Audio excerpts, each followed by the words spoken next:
world. Basababu mtu na Guka Bishop waliona hii gifting kabla kuipiga wakasema in the future. Ni wangapi hapa mko na Gen Zs mnawajua?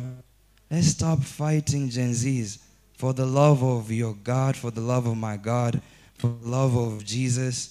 Tuachane na Gen Zs, tuache kuwapiga, tuache kuwasukuma. Ndio ukiwasukuma hivi ndio wanaenda kutumia madawa. Wakishatumia madawa wana hii Mungu. Sasa wana watu wa Mungu wananipiga hivi na Biblia inasema tupendane. Si Mungu ni upendo? Nani ako ndani yako? Si Mungu. Sasa kama Mungu ako ndani yako ni how you have hate, hypocrisy, judgment. 1 + 1 + 1 3. Hao wanaona ni 33. Ndio wana hii kitu make sense. Achane na Mungu. Tuachane na hypocrisy, tuachane na hizi vitendawili. Let's go straight to the line. Kama Gukanga anasema binguni ni wapi? Binguni ni? Wacha kufikiria hivyo basi. The reason why nimechagua hii 1 Peter imesema hapo verse 9. Turudi kwa verse 9. 1 Peter chapter 2 verse 9. But ni Mungu anaongelelea nyinyi, but now tunaongelelea watu wenye wanakuja. But you are a chosen. Nyanga mnaogopa wazungu. Mkishaona mzungu amefika kwa mlango mnasema asante. Hao wazungu si ndio walitulicolonize? Si ndio apostle alikuwa anapigana na wao? Hawapendi. At this time mkienda wazungu wa America na UK wanaona kama wewe ni mwizi. Tuache kupenda watu wenye watupendi. Ni kama ni state of the nation. Rudia tena, state of the nation. Tuanze kupenda nation yetu. Tuache kupenda. Tuanze kupenda Kenya. Tuanze kupenda watoto wetu. Tuanze kupenda Gen Zs. Tuanze kupenda majirani zetu. But you are a what? Chosen race, ndio. Wazungu wanakuja hapa nini akina 1400 wanasema ni black continent. Ni wajinga. Hawajui penye wanaenda. But Mungu amesema sisi ni chosen race. Ndio nafaa ukiamka asubuhi unaweka hapo kwa mirror unasema but mimi John, mimi Mark, mimi Matthew, mimi Ndura Wairege, mimi chosen. I'm a chosen race. Sababu shetani atakuja wadanganye sababu the Bible says that the devil masquerades as an angel of. Asa mzungu anakuja anakaa kama malaika na wasema nyinyi wajinga. 100 years mnaanza kusema haki sisi tunafaa twende America. Hatuna hapa. Na Mungu ametubariki na gold, silver, copper. Hizi vitu zote tunaenda juu kufanya nini? Kukuwa slaves. But we are a chosen. But we are a chosen race. Tuache kujiona kama si ni watumwa. Watumwa wa nani?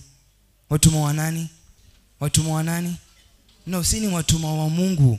Tuachane na wazungu, tuachane hizi politics zote, turudi kwa Biblia. But we are a chosen race. A royal. Si ndio?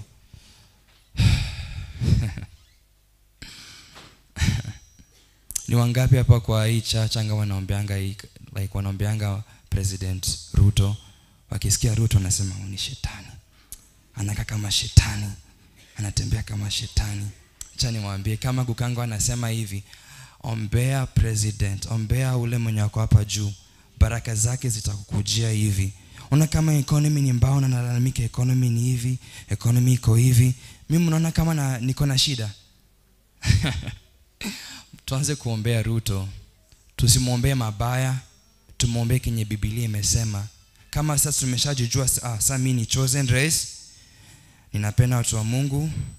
Ninajielewa mimi ni nani. Ninapenda taifa yangu ya Kenya. Niombee mtu mwenye Mungu amechagua. Nafikiria Ruto alifika hapa kama Mungu alikuwa analala wapi? Alikuwa ameretire. Alikuwa anasinzia huko. No, Mungu alichagua Ruto. Tuachane na mambo mingi. My grandfather aliprophesy Ruto atakuwa president 15 years ago, kabla hata watu wajue Ruto ni nani. Pastor Wilfred Lai wa Mombasa 4 years before alikuwa anasema ni Ruto. Sasa Ruto amefika, kabla si wa Kristo wenye tulimsaidia kufika hapo tunasema huyu ni shetani. No, baraka ziko in order. God is a God of what? God is a God of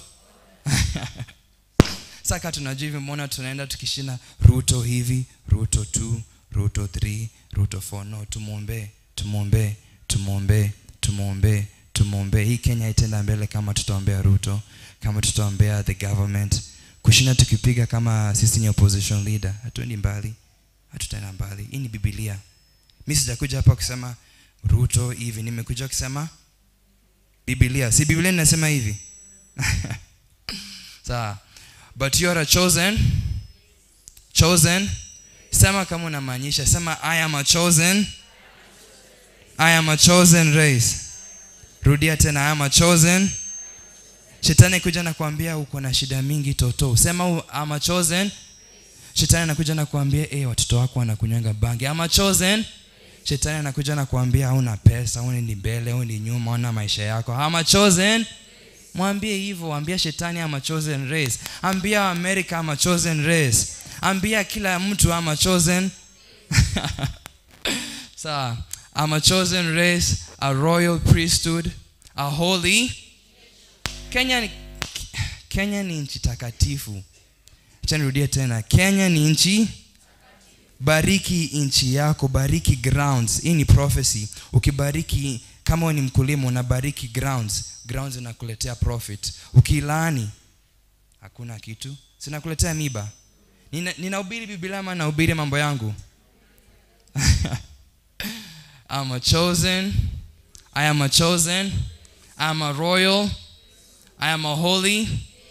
Okay, sasa tuendelee. A people for his own possession. A people for his own. Trudia tena kama tunamaanisha. A people for his own. The devil doesn't own you. The devil doesn't own you. Let me say this as a prophet. To anybody who's going through anything, the devil doesn't own you. Your mistakes don't own you. The sin you did Saturday doesn't. Your parents don't. God. Na kama Mungu anakuown, utateseka hii nchi ama utabarikiwa? Sema kwa na maanisha. Nita. Na nitaendelea ku. Asante, unanisaidia hapa. Clap for yourself. Clap kwa na maanisha. Ukuja hapa kucheka. Clap kwa na maanisha. Acha shetani asikie. Okay. A people. Shetani anatusumbua hapa leo. A people for his own. Hata hii TV ni possession ya Mungu. Hii nyumba ni possession ya. Ana kila mtu anasindanga Apostle Waronge yako hivi, alikuanga anafanya hivi. No, Apostle Waronge is God. Sasa na maanisha Apostle Waronge is God. Apostle Waronge is God. And this church is God's. So can we suffer? No. Can we suffer? Can we fall? Tunaweza fail? Never. Impossible. Hatuwezi. Impossible and never can we fail because we are God's. We are God's. We are God's. We are God's. We can't fail. We can't fail. We can't lose. Yes. We can't go down. We can't go low. When my bank account says 0, I'm still God's. When I'm sick, I'm still God's. When my husband is being this, I'm still God's. My marriage is still God's. Even when nothing makes sense, I'm still God's. My country is God's. I am God's. I will never fail because I'm God's. I'm God's. Say it like you mean it. I'm God's possession. I'm God's possession. I am God's possession. I am God's possession. Asante. That you may proclaim the excellencies of him who called you out of into his. Sasa Mungu alikuokoa however how long you've been a Christian, Mungu akukuokoa ndio ukwamilie hapa useme mimi ni wa Mungu, mimi ni hivi. No, Mungu alikuokoa uende mbali. Amen. God saved you to go far. God saved you to go. God saved you to go. God saved you to go high. God saved you to go far. God saved you to be excellent. God saved you to proclaim the excellencies. Sasa ulikuwa unaongeanga matope, unasema economy ni mbaya, mimi siendi mbali, hata venye familia yangu hainipendi, hata mimi nilikuwa namba mwisho kwa KCPE, hata wanijui, sasa mimi nitaenda wapi? Lakini sasa ukaokoka. Si uliokoka? Si muliokoka? Sasa unaongea sasa mimi ninaenda mbele, sirudi nyuma. Mimi ni wa kupendwa. I am God's possession. I am a royal priesthood. I'm a chosen nation. I'm going far. I am rich. How can I be poor? How can I be poor? Acha nimalizie. Give me 2 more minutes. I can't be poor, right? Acha nimalizie, acha na scripture. I can't be kwa kama Mjaluo, Omera, I can't be poor. I can't.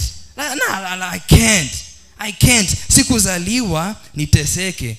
Na sikuzaliwa nikuwe mtumwa. Na sikuzaliwa nikuwe wa mwisho. Na sikuzaliwa niteseke na magonjwa. Na sikuzaliwa watoto wangu waende wapotee. Sikuzaliwa nikae kama sina mbele sina mwisho. Nilizaliwa nikuwe mshindi. Amini hivyo. Soma Biblia yako. I'm just 20. And I believe this, so can you. If I'm here seeing all these things, doing the things I do, so can you. God is not a respecter of persons. Mungu asemi Kamengere na wapenda sana. Ni watoto wangu. No, Matthew, Omondi, kila Mungu anapenda taifa yote. Please stand up. Simameni.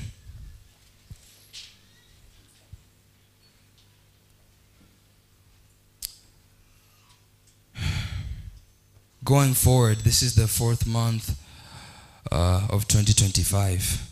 I want you to believe with me that going forward in the next 8 months, in December, you'll be not here. I want this word, 1 Peter chapter 2 verse 9, ikuingie kwa mfupa. Uiamini sana hadi useme na hii green card. No, nilizaliwa nikae hapa, nitashinda hapa, hadi saa niende ni overflow. Sasa kama overflow, sasa kama umeshindwa hapa, umeshindwa Kenya, unafikiria utashinda huko? Unafikiria Mungu hakuwa anajua Kenya anafanya? Si Mungu ni mwerevu? Ama Mungu ni mjinga? Mungu ni mwerevu, si ndio? Alifanya uzaliwe Kenya na atafanya ubarikiwe. Your blessings are in. Your blessings are in. Your blessings are in Kenya. And I want you to close your eyes as I pray and I finish my little 20 minutes. Dear God, I am blessed. Repeat with me. Dear God, I am blessed. My blessings are in Kenya. My blessings are in Kenya. My blessings are in Kenya. And I'm going to win. I'm going to win. I'm going forward. I'm a chosen nation. I'm a chosen generation. I can't fail. I can't lose. I can't die. My mission just started. I'm only going forward. Backwards never. The devil is under my feet. The devil is defeated. I am a winner. I am more than a winner. I'm more than a conqueror. Thank you. In Jesus' name. Amen and amen. Thank you, my brother. God bless you.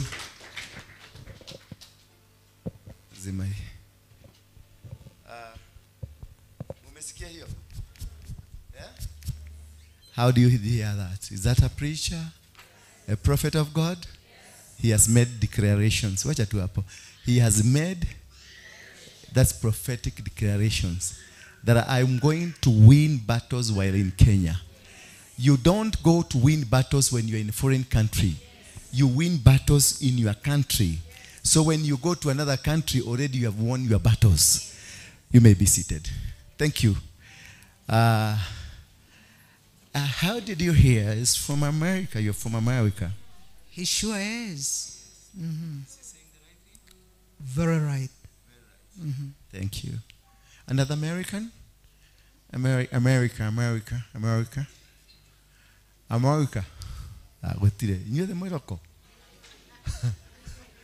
Ya just roko breeds. Hakuna kitu ya iche ni roko. Kai. Gaida getorikira kia maturehe. Sisi yote ni roko. Ni mbili tu breed. Lakini hiyo mmesikia ndivyo na mabiaga. Watu wengi wanaweza kusema ule mtu ni kichwa yake si mzuri. Lakini kuna kitu ndani yake ndio inamsubua. Bwana Yesu asifiwe sana. Hata mimi nilikuwa na nini? Na tabia kama hiyo. Ile siku ile nilikuwa na masubua. Najua kuna siku moja niliamka tu asubuhi hivi nikasema wanawake wote wasivae trosa. Na wavae trosa nguo inafika wapi? Hapa. Na uzuri hata kama nilikuwa mwenda wa simu mlisikiliza na mkafanya. Kila mtu alishona. Wale ambao hawakuwa na nguo mrefu walikaa ndani ya nyumba hawakutoka. Baka wakaletwa nguo wakavaa mrefu ndio wakatoka. Sio ni kitu iko ndani yako. Siku hiyo shiko alikuwa mfuasi yangu. Siku iko ni gwatira bariki ya yale moge wako menya. Ne mogeke wajerire karakago na roge oi kauma maguta. Tu. Ai maguta. Ukitukuta pale Kariako. Sasa hiyo nimefuga mabati ginde.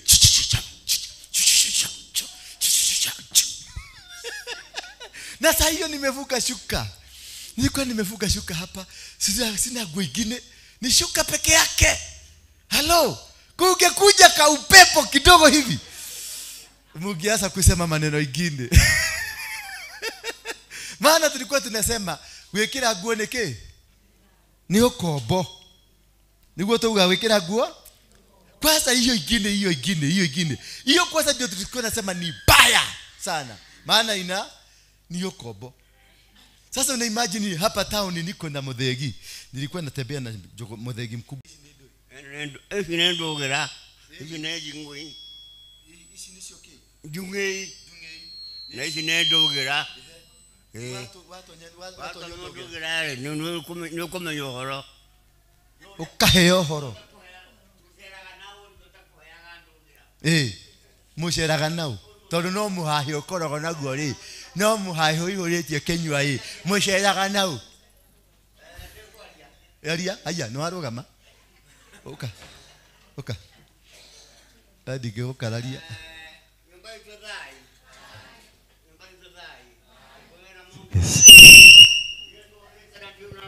Yes. Tumi ekwe yumbura uri andi na uri atura ari. Na ngakena muno ni undu wake. Ni ndari kuhende ya mau. Ndada kahe ka miaka 12 uguo. Na riu rugano rwa mundu rumuthikirire kinya wendera nake handu arari kuria Thika. Na riu mundu wena ndu arenda kuga ati ni arenda tumucangire kandu kinini. Anine ngombo iria cikura Murang'a. Arogeria gutuninira riri macaitani maria marehirwo ni muthungu guku uyu.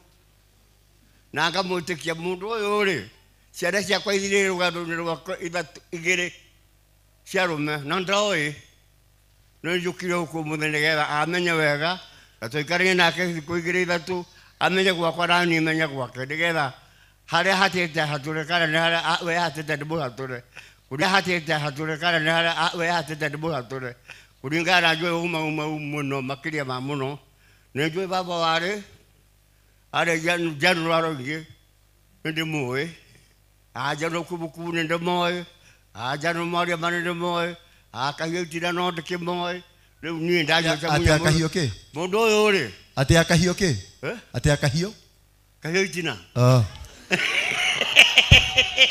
negwetagwo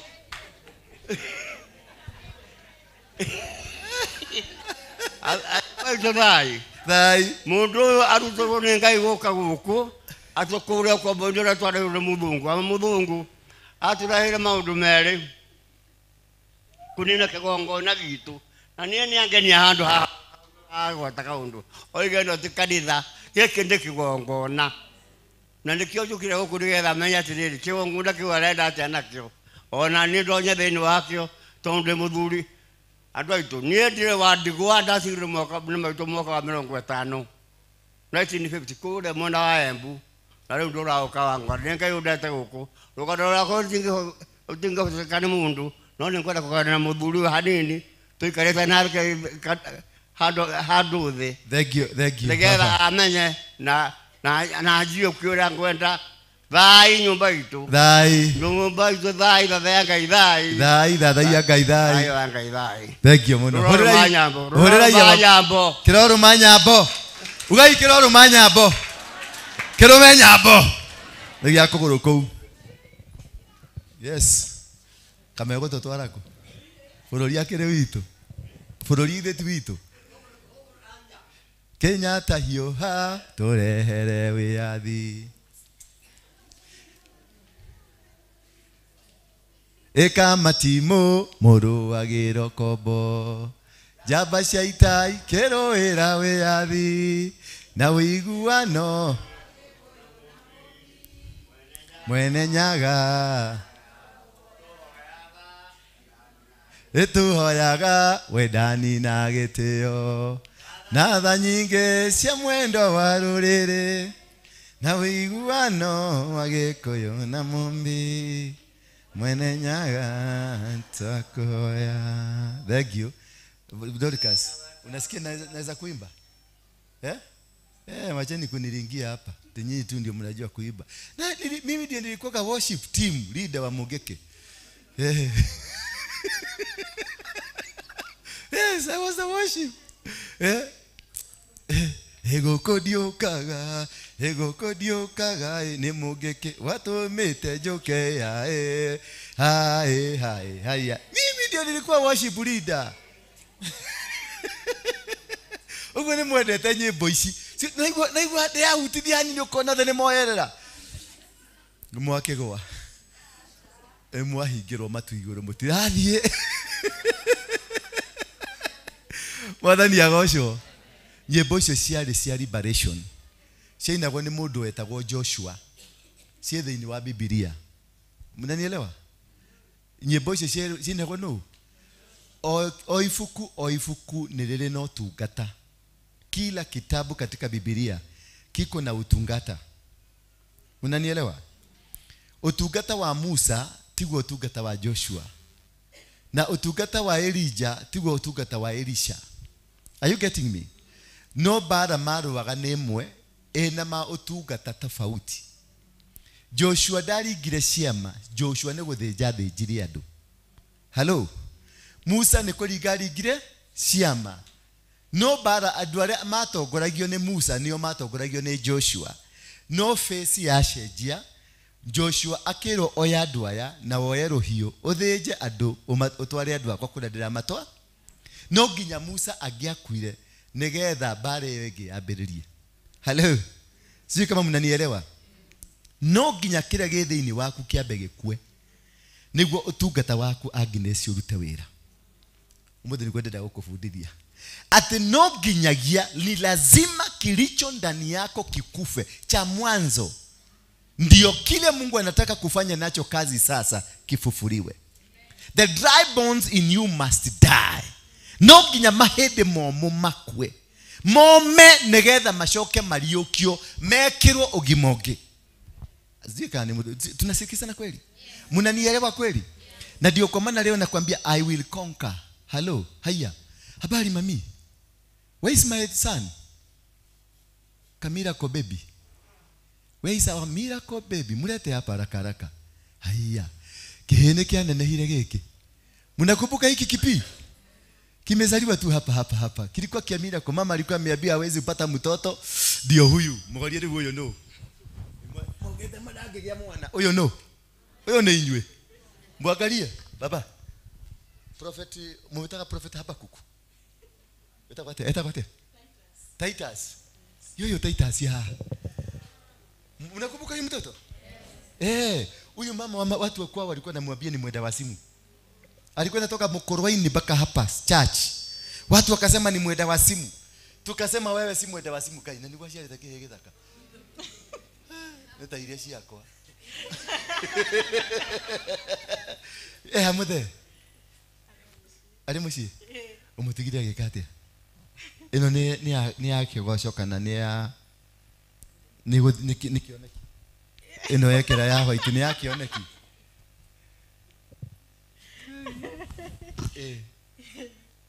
Kuya nate tatuire. Mwana hiya nate. Ni mwega kabisa.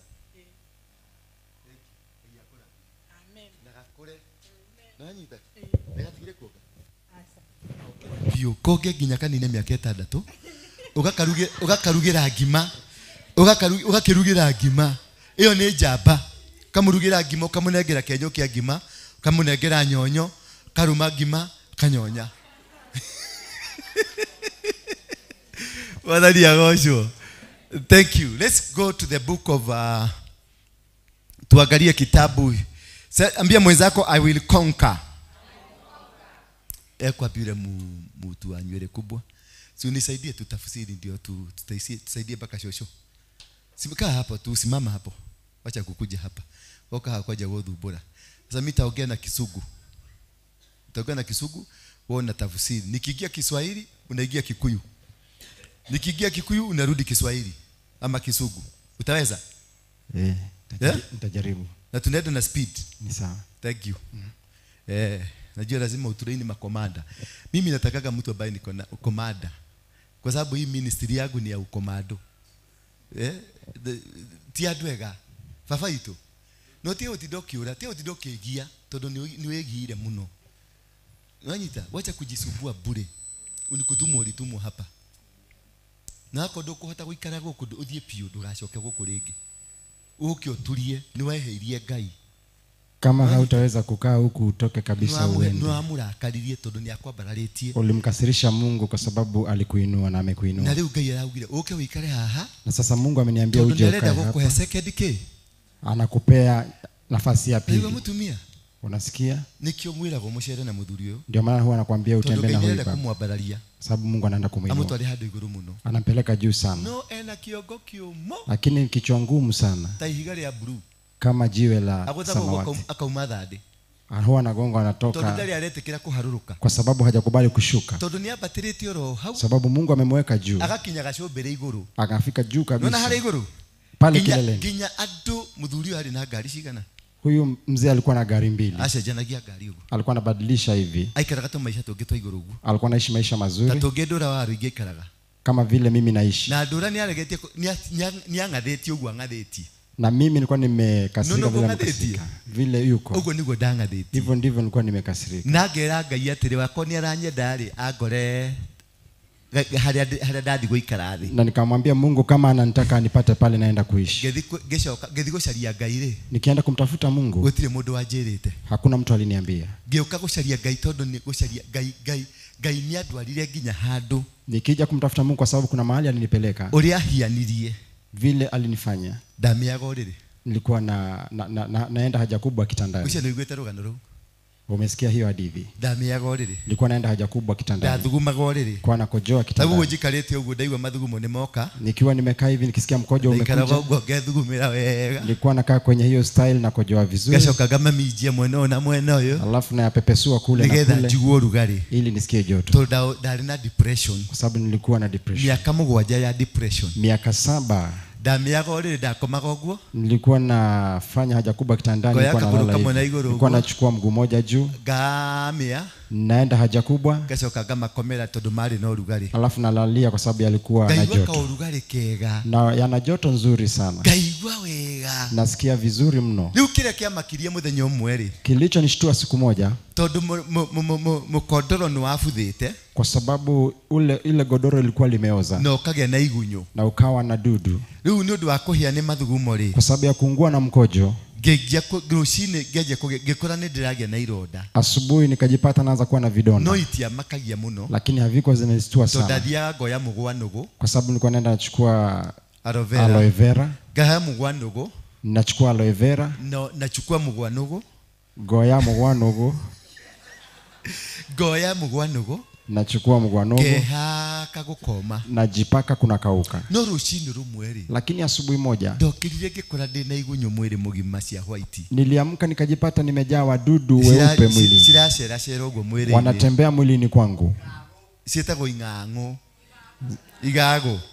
Cietagwo igago, zinaitwa igago. Zinaitwa vile wamesema. Igago. Hivyo.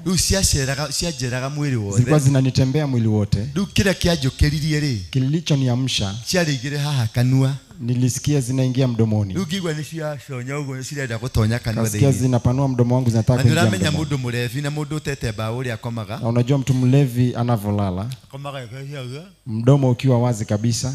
Na akorete ritho ta mundu mukuo. Kiwa amekodoa jicho kama mtu mfu. Inge ciare kanua. Zingine zilikuwa mdomoni. Na inge ciare guku banioro-ine. Na mengine alikuwa anaingia puani.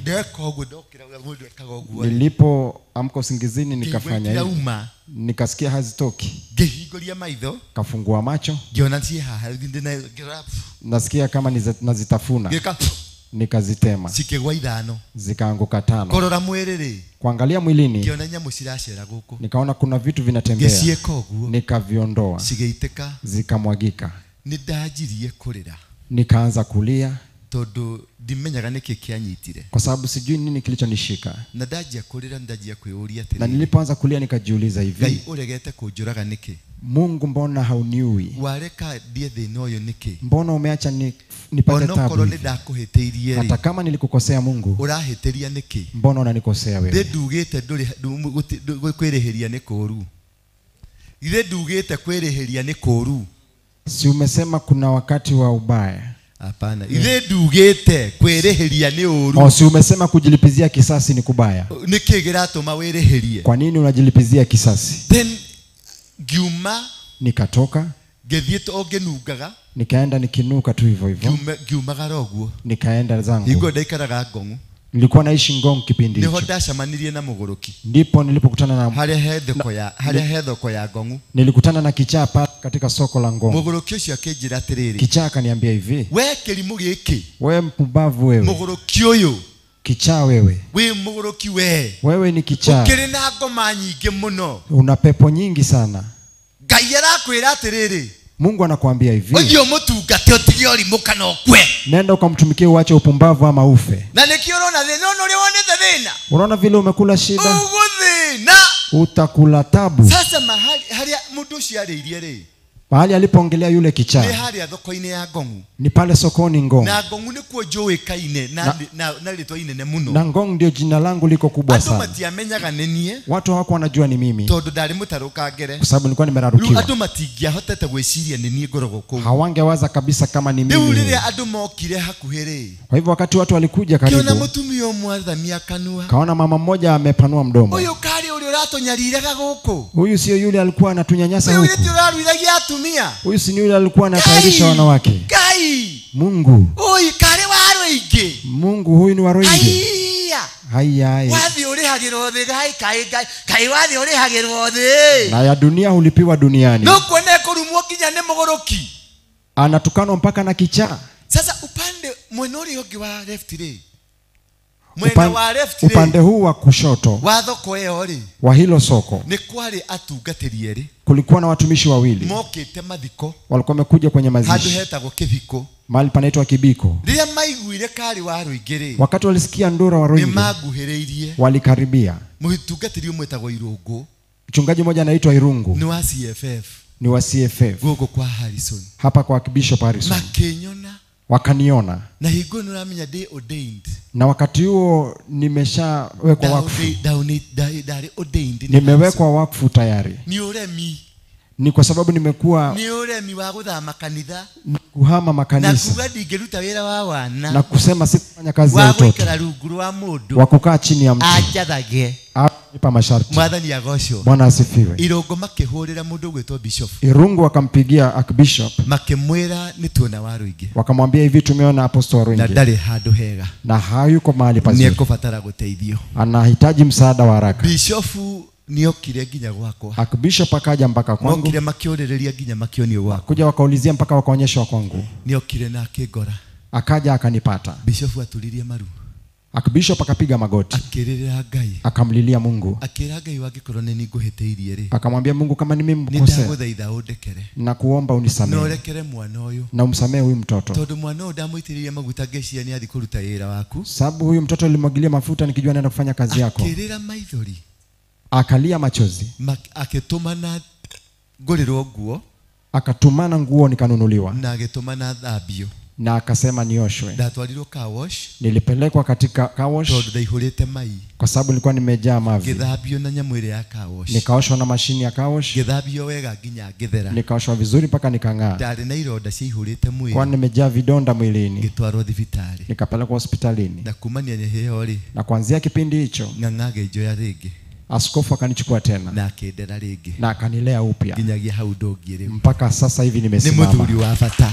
Ni mzee wa maana. Ni muthuri wa bata. Ni mzee wa maana. Ndukende gukinya hau ndakinyire. Usitake kufika hapo nilipofika. Tondu arume ni turi uremi. Kwa sababu sisi wanaume sisi ni wa turi ukararia muingi. Na tunapenda upingamizi sana. Tondu ndirendete kwaria ndeto icio tondu we guku na andu akure. Na kwa sababu sikuwa nataka kuongea maneno kwa sababu uko hapa na familia. Ni wale maneno ndaremo ni weri. Na sasa nikiona na shida na wewe. Ndio ninawe mikono. Nikio gatumajaria ndeto icio. Ndio maana nimeongea hivi. Onyihe piu. Nyenyekea kabisa. Ona wakora gukihato guku githambia nyumba ri. Hata ukipata kuna fagiliwa makuoshwa. My brother. Hebu ndugu. Oya kihato. Chukua ufagio. Ona wakora kioro gigithambio ri. Hata ukipata choo kinaoshwa. My brother. Brother. Oya kinyamu kiu githambagio thambia. Chukua mopa uoshe choo. Tiga gukararania na Ngai. Acha kupingana na Mungu. Ni akwamurite. Amekuteua. Na we na andu asetete hadu. Na kuna watu ambao wameandaa mahali. Ati nowe tu ungimariria. Ni wewe tu unaweza kuongelesha. Na kungihitie gukwe kamwe calcium amaigetu hadu. Na akipatikana afe mmoja kwa hao wamewekwa mahali. Ni ukuhinya hinywo. Utafinywa finywa. Oria maguthi na mbere makiriaga thina. Na vile wanaenda kuendelea kwa shida. Thina waku. Vile uko kwako. Ni mundu ungiraria thina ucio.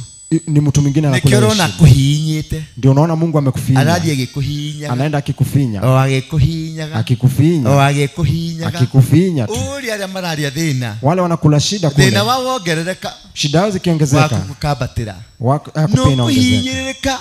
Utafinyirika. Ukanyuaga gacumbi. Unakunywa chumvi. Maji twa gacumbi na gakima. Unakunywa maji ya chumvi na ugali. No no konora ranora. Yule mwingine ananenepa tu. No konora ranora. Ananenepa tu. Na tikindo ndarauma na hau kuria. Na hatoki hapo nje. Chumvi wake uragarura ugatuika nyama. Chumvi yake inageuzwa inakuwa nyama. Na toterere. Na mboga za majani. Na managu. Na manago. Na kamurenda. Na mrenda. Na gakima. Na ugali. Na ni chumvi. Na ni chumvi. Ore uranywa. Vile unakunywa. Wewe no kuhejora heja. Wewe unapungua tu. Lakini naye anabarikiwa tu. Tiga gwitikira. Acha kukubali. Ukinya hau. Kufika hapo. Nidakwira. Nimekwambia. Na nidethamba. Na nimenawa. Wenda kuumia kiongo. Ukitaka kunikula kichwa. Umie tu. Ukitaka kuumia kichwa wewe umiza tu. Mimi nimemaliza yale ambayo nimemaliza. Mungu anakupenda. Na kwendete na njira ya magegania. Na anakupenda kwa njia kubwa. Njira nguririkania tiriri. Ananiambia nikukumbushe hivi. Ni mahinda maigana. Ni wakati ni mara ngapi ukinyete mwisho ukaigwa kweruta muoyo. Umefika mwisho ukasikia kujitoa uhai. Agagutumira etakwete kunguru. Anakutumia kunguru. Ukagaguthie. Unakosa kwenda. Ni mahinda maigana wabangirwo kuragwo. Ni mara ngapi umepangiwa kuuawa.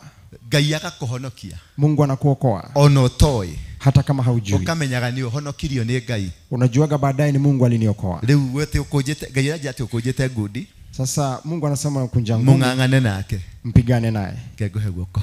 Acha nikupe mkono. Thi muruwe ni ugutukora. Ya itakupata. Thi muruwe ni ugutukora. Walikia kurwa nake ri. Ukimaliza kupigana na Mungu utatukuta.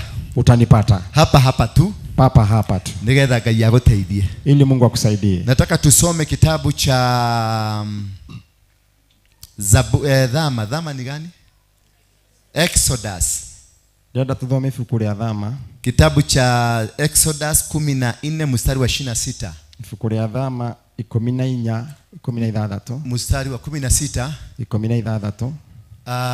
Then the Lord said to Moses, nake Ngai akimwĩra Musa, stretch out your hand oya guoko gwaku ukobararie over the sea, iria-inĩ rĩrĩ, that the waters may come back upon the Egyptians. Niguo mai macokere a Misri, upon their chariots, na barathi ciao, and upon their horsemen. na andu aria maina barathi. Verse 27. Muhari wa 27. So Moses Nake Musa stretched out, so Moses stretched out his hand over the sea, and the sea returned to its normal course. When the morning appeared, as the Egyptian fled into it, the Lord threw the Egyptian into the midst of the sea. Mtu mmoja seme amina. Amen. That you are faced by challenges. Wewe unayepitia changamoto. That you have come to an end. Umefikia mahali of your life. Katika maisha yako. Nothing is working in your life. Hakuna kitu kinachokwenda maisha There yako. is no progress. Hakuna kuendelea. There is no success. Hakuna mafanikio. Nothing is working. Unajaribu chochote kile unajaribu hakiendi. The friends are not able to help you. Rafiki zako hawako tayari kukusaidia. Your parents are not able to help you. Hata wazazi wako hawawezi kukusaidia. Your people around you are not be able to help you. Hata wale wamekuzunguka hawawezi kukusaidia. You have come to a dead end. Umekuja katika mwisho wako kabisa. The children of Israel, wana wa Israel, they had come from Egypt. Walikuwa wametoka kule Misri. And at some point, na ikafika mahali, kwa wakati mmoja, they had persuaded Moses, walikuwa wamemletea fujo sana Musa, let us not get out of Egypt, kwamba sisi tusitoke huku Misri. We are not yet ready. Hatuko tayari. We need to live with these people. Tunahitaji kutoka. They are our bosses. Hawa ni mabosi wetu. Where we are going there is no food. Huko tunaenda hakuna chakula. Where we are going there is no nothing. Huko tunaenda hakuna chochote. Let us remain here. Acha sisi tubaki Misri. Moses prophesied. Musa akatabiri. And he told them, na akawaambia, the land that you are going, kule ambapo Mungu amewaahidi, the land that we are going, kule shamba kule, it is the land of honey and milk. Kule Mungu amewaahidi ni kuna asali na kuna nyama. But nobody could believe it. Lakini hakuna aliyeamini. Because it was not imaginable. Kwa sababu hawangeweza kufikiria. Nobody could even think about it. Hakuna mtu angeweza kufikiria kuhusu hiyo. Nobody could think about it. Otire modo ogeshiririe maundu mau. And nobody could imagine that there is anything beyond Egypt. Na gotire modo ogeimagine kana. Nobody could even think there is anything that you can find beyond Egypt. Otire modo amenyaga kana. Because the land they knew was the land of the desert. Ne tondo kuria merirwo ni kuria mari ni. Canaan was a desert. Canaan yari ni thi tari kindu. Yari wero. Ndio kuhatana na keu. Huyo ni jensi. Nani mkikuyu hapa anajua kutafsiri vizuri? Okahare. Ngoigeria wero omuthe. Na urute sadaka ya kuigera buri ya muragano. Yes. Canaan was a land that had no rain. Canaan wali furori utari na mbura. It was a desert. Wali weru. And nothing was growing. Moses was just prophesying. And he was telling them, if we come out of this land, we are going to enter into the land of our fathers, a land that was blessed. And they say to him, the land is desert.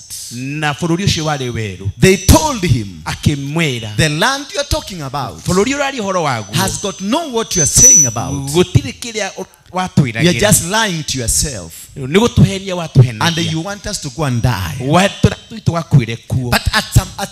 God did some miracles. And they believed in Moses. And after believing in Moses, they decided to go with Moses.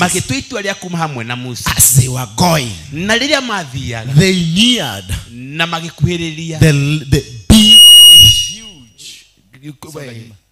the big and the huge river.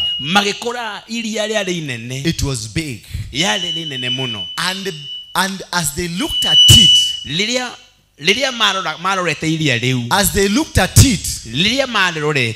they said this we cannot be able to go through. tutingehota kuringa We cannot be able to cross over. tutingehota kuringa iria It is bigger than us. nene nene gutukira And immediately, na o hindio looking behind, makirora thutha they saw the Egyptians makiona a Misiri with their chariots na mena ngari ciao cia mbarathi and weapons na mena indo cia and the mbara horses na mbarathi with all manner of weapons. mena indo ciothe cia mbara They were advancing towards them. mathi na mbere na kumakuhiriria They were coming towards them. makuhiriria The children of Israel nacio ciana cia Isiraeli turned to Moses making'ethera Mutha and they told Moses, makira Musa atiri so this was your plan. o niguo wari mubango waku So this was your plan. uguo niguo wari mubango waku You bitch, you idiot. wewe mundu moru muno You wanted us to come and die wabangite tuke tukwire here in the desert. guku werũ-inĩ Were there no graves in Egypt? niki kitwagite kuria Misiri Were there no graves in Egypt gutiari na tufuri Misiri that we could be buried there? tutingethikirwo Misiri And Moses also found this thing, nake Musa akiona maundu maya it is not working. maundu maya matirathihota guthii na mbere This God, ngai uyu ri it's like he's turning against him. nĩ ta ngai He ũratugarũrũka also started crying. maothe makĩanjia kũrĩra He also started crying. onake akĩanjĩrĩria kũrĩra As the children of Israel were crying, o tũrĩa ciana cia Isiraeli ciathiĩ na mbere na Moses kũrĩra started crying. ona Musa akĩanjia kũrĩra And God from heaven nake ngai wa matu-inĩ called upon Moses. ngai akĩarĩria Musa Moses, Moses where are you, Moses? wĩkũ Musa Moses told him, nake Musa agĩthiĩ na mbere na kũrĩra God asked Moses, nake ngai akĩũria Musa why are you crying? ũrarĩra nĩkĩ Why are Musa you crying? nĩkĩ gatũma ũrĩre Because God was wondering, what kind of a person is this one? Mungu akauliza huyu ni mtu wa namna gani God was asking, what kind of the person is this? ngai akĩanjia kũũria ũyũ nĩ mũndũ wa mũhĩrĩga ũrĩkũ Because he asked him, what are you holding in your hand? nĩkĩ ũnyitĩte na guoko gwaku Moses said, it's a staff. Musa akasema nimeshika fimbo yangu This is a staff, Mudhegi. nake anyitĩte mũthĩgi Then God asked him, nake ngai akĩũria Musa did you use the same staff nĩwatũmĩrĩte o mũthĩgi oro ũyũ and the staff turned to be snake na mũthĩgi ũgĩcoka ũkĩgarũka ũgĩtuĩka and nyoka they swallowed every snake? na ũkĩmeria nyoka ciothe cia Misiri It's like God was asking, how stupid are you? nĩ ta kũrwo ngai aũragia Musa kai wakĩga atĩ How many times do you want me to tell you about this stick? ũrenda ngũre maita maigana ũhoro wa mũthĩgi ũyũ How many times do you want me to tell you that you have the power? nĩkĩ kĩratũma uge njokere maita maingĩ ũkorwo atĩ wĩna hinya How many times will I tell you you are the king?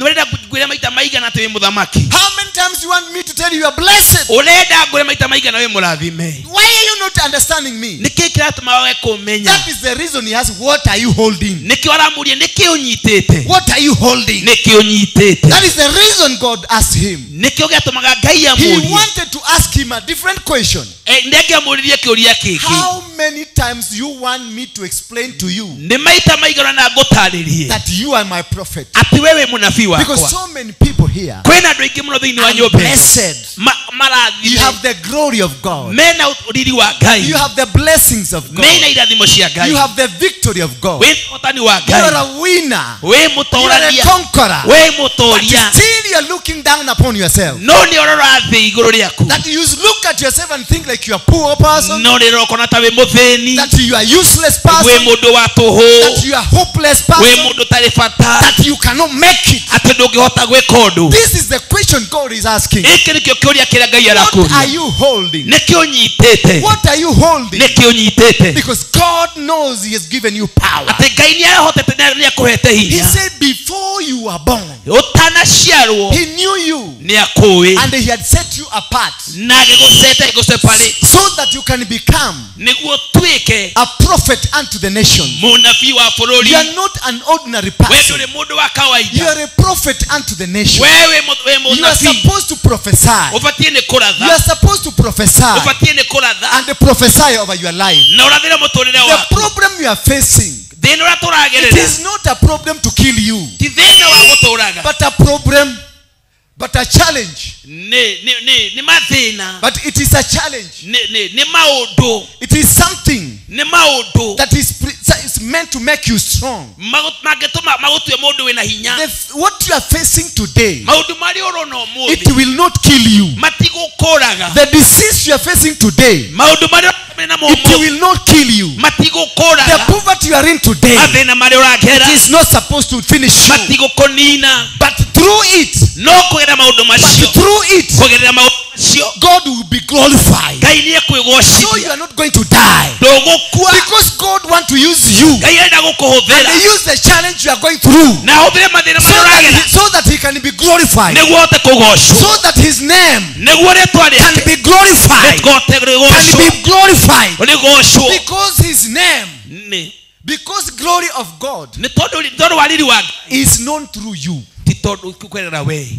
The glory of God riri wa ngai is normally known. ni uikaine. It is normally known. Umenyekaga. ni umenyekaga. The glory of God, riri wa ngai normally it's known ni umenyekaga through the challenges so that we are going kugira through. mathina mari uragera. God allows some things ngai ni atuma maundu mangi so these things can make you look like you are useless. monekanaga ta wi wa tuhu. God can even allow people to deface you. andu no makomene. God can allow people to hate you. andu no makomene na ngai God atume. can allow people to run away from you. ngai no atume andu makurire. So when he comes, niguo oka when he comes, arikia guka he will change akugarure the hate of many people towards you menwo kwa andu gwaku to be his glory, kurehe ugoci that he can be glorified. agocwo muno. And God today, na ngai umuthi he wants to be glorified arenda kwigocithia through that challenge, maundu-ini macio. through that disease, maundu macio. through that rejection, maundu macio ma through rejection. that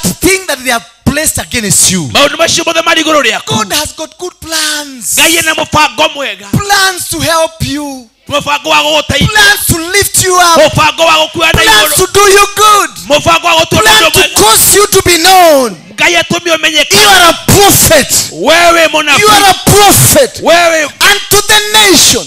follow That every word o mundu that wothe you will speak, uri uri aragi this word kiugo will giki come to pass. gioka ikahinga. This is the works of God. mawe ne mawiko ma As ngai. you look to your brother, as you look upon your brother, warora chumuriganitie even your sister, ona your sister I'm telling you, nenda gwiryo that's the face of God you are looking. ucio ni uthio wa ngai urona. Don't look at the challenges he's going through. ndukae kuna maundu maria uragerera. The challenge he's going through, yale mashida unayapitia it is the cloth of God. ne nguo ya ngai. The challenges you are seeing, mathina macio urona. that face of a gloomy face, maundu macio urona matari na thura mwega. it is the face of God. ni uthio wa ngai. He has just disguised himself. niwe tu utumite maundu macio maikari uguo. He has disguised him. He Ehithanĩtie. has disguised himself ehithanitie namo into the challenges that you are facing, igurira maundu macio uragerera. so that he can look at the people who are mocking you niguo rore andu aria marakunyururia in your face, thiini wa uthio ucio. which is gloomy, mehithanitie in your face uthio-ini waku. that is ugly, ucongi in your face uthio-ini waku. that is ugly. uhoro ucio wa ucongi God is inside. ngai e thiini wa undu ucio.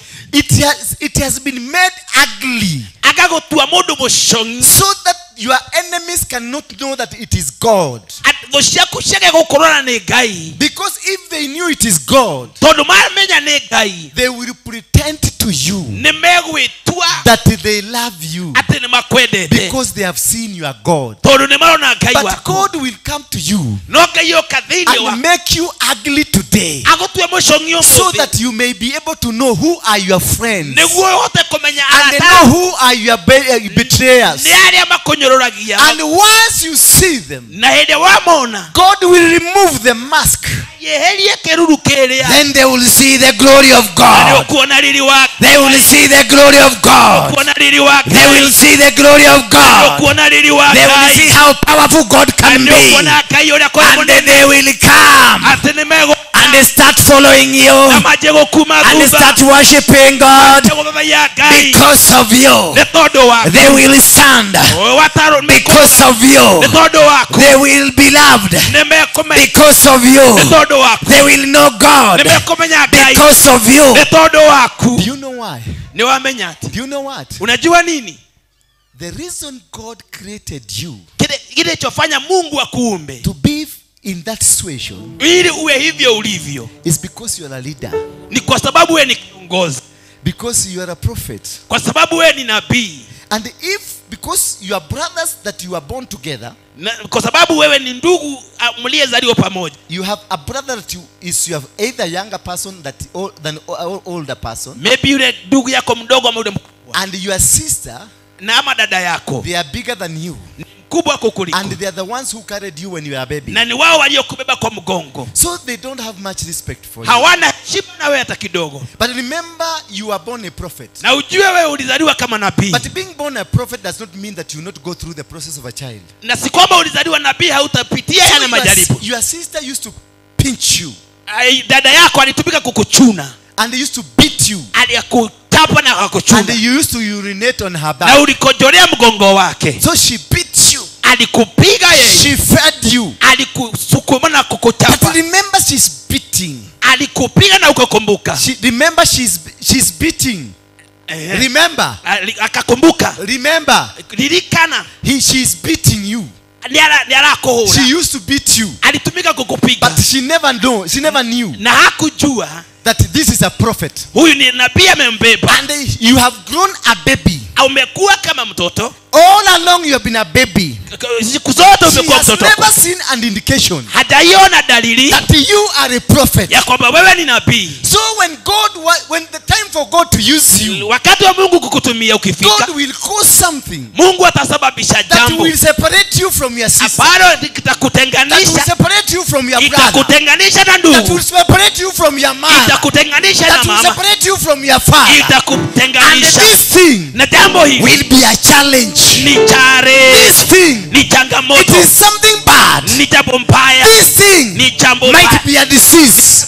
This thing, jambo hili might be poverty. This thing, odoyo, might be a chocolate. Maybe ni chocolate. And you will be separated. Itakufanya kutenganishwa. You will be separated. Utatenganishwa. So the boy they used to see, yule kijana walizoea kumuona, they no longer see the same. Hawatamuona tena. They see another person. Wataona mtu mwingine tofauti. Then when you come back, na utakapokuwa unarudi, you come back home, utakuja nyumbani. One thing, you are in hospital. Maybe siku moja kwa hospitali. You spend like 6 months in hospital. Ukatumia muda wa miezi kama 6 kwa hospitali. Or you spend some months in the wilderness. Ama miezi mingi kwa jangwa. Or you spend some months like myself in Chokora. Maybe ukae miaka mingi kama Chokora. And maybe you are taken to a rehabilitation center. Hata maybe umepelekwa pale pa kuangaliwa. Or maybe you are locked in prison like myself. Ama maybe ukafungwa kwa jela. When you come back, utakapokuja, when you come back, utakapokuja, you will not come as you went. Hautakuja kama jinsi ulivyoingia. You come back a different person. Utaingia kama mtu tofauti. And because you will be having a face that is looking ugly, kwa sababu utakuwa na sura ingine mbaya, you will stay there. Utakaa pale, and they will not want to be associated with you. Na matikana gwetaniyo nawe. Because God does not want to spend time with you and them. Daida kutumia hili inene hamwe nawe. He want to spend time with you and him alone. Anataka kutumia muda mrefu na wewe. Because he want to teach you. Anataka kukufundisha. That he is a mighty God. Yeye ni Mungu mwenye uweza. He want to teach you. Anataka kukufundisha. This is how a prophet works. Hivi ndivyo nabii hutembea. He want to teach you. Anataka akufundisha. This is how a prophet looks at things. Hivi ndivyo nabii anavyokaa. And he causes everybody to hate you. Na kila mtu anasababisha akuchukie. He causes everybody to hate you. Kila mtu anakuchukia. So that when you are with God, wakati uko na Mungu, in Mount Moreb, katika mlima wa Moria, in Mount Moria, in Mount Sinai, mlima Sinai, in Mount whatever, mlima yote ule, when he calls you, anasababisha tu, and you are alone, na uko peke yako with him, na yeye tu, the fire will come, nayo moto utakuja, and he will command you, na remove the shoe, uvue viatu, because the place you are standing, mahali umekaa, it is a holy ground, mahali pasafi, and you will be alone, na wewe utakuwa peke yako, because he want to speak to you alone, hapo ataongea peke yako, because he want to tell you alone, anataka kukuambia peke yako, he want to communicate you alone, kuongea na peke yako, he want to talk to you alone, anataka kuongea na wewe peke yako, because the assignment it is is you alone. Assignment ni yako. Where I want to take you. Nataka nikwambie. It is you who got the cord. Wewe ndiye uliyesikia. Alone you got the cord. Wewe ndiye peke yako. Alone you got the information. Wewe ndiye ulipokea ile taarifa. Alone you got the prophetic word. Wewe peke yako ulipokea unabii. Alone you got the prophetic move. Wewe peke yako ulipokea So unabii. he will not want anybody around you. Hahitaji mtu mwingine. That will come to say, atakaye kuja na kusema, this man I helped him. huyu mtu nilimsaidia. Moses was alone. Musa akawa peke No yake. clan that Usipotee. was there. Kwa sababu No brother was there. kuna ndugu aliyekuwa. Nobody was there. Kuna aliyekuwa He pale. was alone. Alikuwa peke He yake. was alone. Alikuwa peke In yake. Mountain High. Katika mlima And the Sinai. fire came. Wakati moto The ulipokuja, fire came. moto ukaja. And he was alone. Alikuwa peke yake. Standing in a holy ground. Akiwa amesimama mahali And the holy patakatifu. ground is for you alone. Mahali patakatifu ni The pako holy peke ground is yako. not for two Mahali people. patakatifu The holy ni ground pako. is for you. Ni yako peke That is yako. why you are in isolation. Na that's why uko That is hivyo why they have hivyo. rejected Na hivyo you. ndivyo That is why they are fighting you. Hivyo ndivyo wanavyo That is why kupiga. they want to bring you Hivyo down. ndivyo na That is why they want to destroy Hivyo you. ndivyo nataka Because kukuharibu. you are holy. Wewe tu wewe A mmoja. righteous person. Wewe A mmoja. holy person. Ole A mmoja. holy person. Moto A mmoja. holy race. Hallelujah. Bwana Yesu asifiwe. Gaiya goshwa muno. When you are holy, Watherari. when you are holy, Ukisha kuwa mtakatifu, you become a mystery to others. utakuwa kitu mgeni kwa Because you are wengine. not like others. Kwa sababu wewe si kama wengine. When you are holy, Ukiakucha kuwa they will not msafi, be able to look at you. hawatahitaji kukuangalia. Because fire.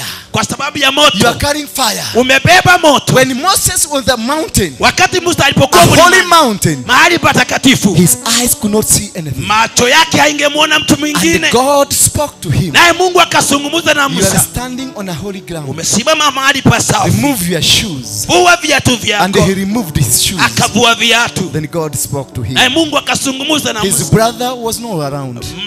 Haroni hakuwa karibu. His sister was not around. Miriam hakuwa karibu. His mother was not around. Mama yake hakuwa karibu. The clan was not around. Hakuna mtu wa habari yao It alikuwa was him with God. alikuwa peke yake. So look at yourself Tawirore wega. and see what you are going through Naone maundu maria uragera. as a blessings from heaven. Ni kirathimo kuma kwi Ngai. God has just ordained this moment Ngai abangite maundu maya so that he can lift you up. niguo akue na iguru. When you walk with your people, Wathie na andu anyu they will never know the difference. matikumenya ngurani. They will just walk with you and say, this is Shiko we know.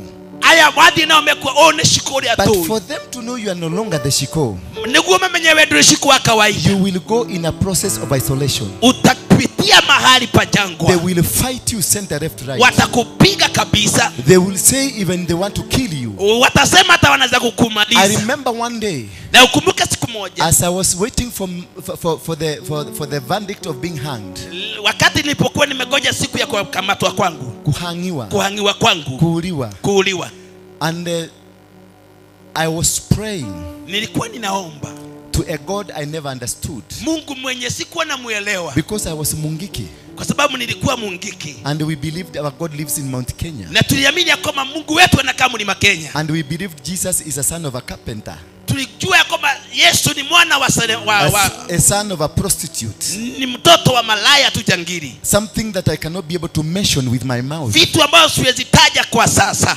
But when I was in prison awaiting for the hanging, wakati nilipokuwa kwa gereza nikigoja kunyongwa kwangu, my God of Kirinyaga disappeared. Mungu wa Kirinyaga alipotea. And I found myself calling Jesus Christ. Nikasikia simu yangu ni kama inaita Jesus. I remember I was in a toilet. Nakumbuka nilikuwa kwa choo. And you know the toilet in prison, na unajua choo za gerezani, it is not the toilet that you know. tishoro ilia we owi. The toilet in prison, Shoro sia jera, it is the 20 liter jerrycan, ni jerrycan ya 20 liter. the door that you use. Ndo ile we owi. That is what is kept in one corner of your room. Igago hado kona ini. And that corner of your room Koneo ikaleta ya rumu is hiyo. 10 by 10. Ni kona ya nyumba ya 10 by 10. Holding 20 or to 30 people. Imebeba watu kama 30. You sleep like logs. Mnakaa kama miti tu. And in one corner, that is where your toilet is. Na hapo kona moja choo iko hapo imewekwa. And this jerrycan, Na jerrycan hii, it is the same jerrycan that brought you food yesterday night. na hiyo jerrycan ndio nikuletea chakula jana usiku. So in the day it is used to carry food. Wakati wa kubeba chakula, In the day it is used to carry food. siku ambayo inatumika kubeba chakula. In the day, Siku Muthenya, muthenya, it is used to carry food. mchana inabeba chakula, In the night it's used to carry pupu. usiku inabeba. The food it carried in the day, Chakula zenye zinabebwa mchana it carries the same food but added value ni chakula lakini zimeongezewa value in the night. usiku. Therefore, that is so while I was sitting on the door, Wakati nikawa nimeketi kwa doo hapo, and you make sure you don't poo in a big sound. na hautaenda choo kwa sauti kubwa. You do it like a kanyau, Unapupu kama paka tu, because you don't want to interfere other people who are sleeping. usitaki kusubua wale ambao wamelala. And you make sure you don't producing poo that is snookering, Usiachilie ambao imenuka sana, because it will cause the entire room not to be habitable. itakuwa nyumba hiyo kama itakuwa na harufu So mbaya. it is total torture. Ni tocha ya kiwango cha So juu. as I was on it, Wakati nilikuwa juu ya ndoo, and I was diarrheaing, nilikuwa nina hara. because every system of my body was not working, System zote za mwili wangu hazikuwa zinafanya because kazi, of trying to figure out how I am going to die. kwa sababu nilikuwa napiga hesabu jinsi Because I nitakavyokufa. was just figuring out, now I am not going to see the people I have here. Sasa ninapiga mahesabu, sitaona watu hawa nako nao I hapa. was now looking at where am I going, Mahali naenda ni wapi? who am I going to meet there, Ni watu aina gani nitakuta kule? what kind of people are there. Ni watu aina gani wako kule? Somebody in prison who is an atheist was telling me that when people die, Mtu mwingine mfungu alikuwa akiniambia, he was telling me when people die they become a kanyau, watu wakifa wanabadilika wanakuwa paka, wengine become a kadogi, wengine wanakuwa kama others mbwa, become mosquito, agema katuka tarero wage, others become rats. agema katuka bea. So I was trying to figure out, Nilikuwa napiga hiyo hesabu, how will I come back? Will I become like a rat? nitakuwa kama nitabadilika niwe kama So paka. this gentleman told us how you behave on earth, Mtu mmoja akaniambia venye unajifanya hapa that hapa, is how you will come back. hivyo ndivyo utakavyokuja. And because I was a thief, Kwa sababu mimi nilikuwa mwizi, when I was around here, wakati nilikuwa just with I you, figured out, nikaanza kupiga mahesabu ile. I saw what steals. What is this that steals? Then I say a rat, sometimes it steals. A mosquito will come and take your blood. Hata ruwage hii inakunywa damu. I saw a dog Kama umbwa tu eating people's food. inakula chakula za A watu. kanyau eating people's food. Paka inakula chakula So za watu. I tried to figure out. Nikaanza kuangalia nitakuwa And nini. while I was peeing in my door, Ni wakati nilipokuwa kwa doo hapo, I told Jesus, nikamwambia Yesu, if I come back, nitakapokuwa ninarudi, I will want to come like a kapusi, nitaka kuwa kama paka, because I will live in people's houses. nitakaa kwa nyumba za watu. And another mind told me you will come like a mosquito. Na mawazo mengine kaniambia nitakuwa kama And umbu. I saw how we beat mosquitoes. Na venye tunapiga umbu. So I saw if I come back as a mosquito, Dasho kataruagiri, I will die the same day I come back. nitakufa tu hiyo siku. So nimerudi. I wanted to when I come back, I live a little bit longer.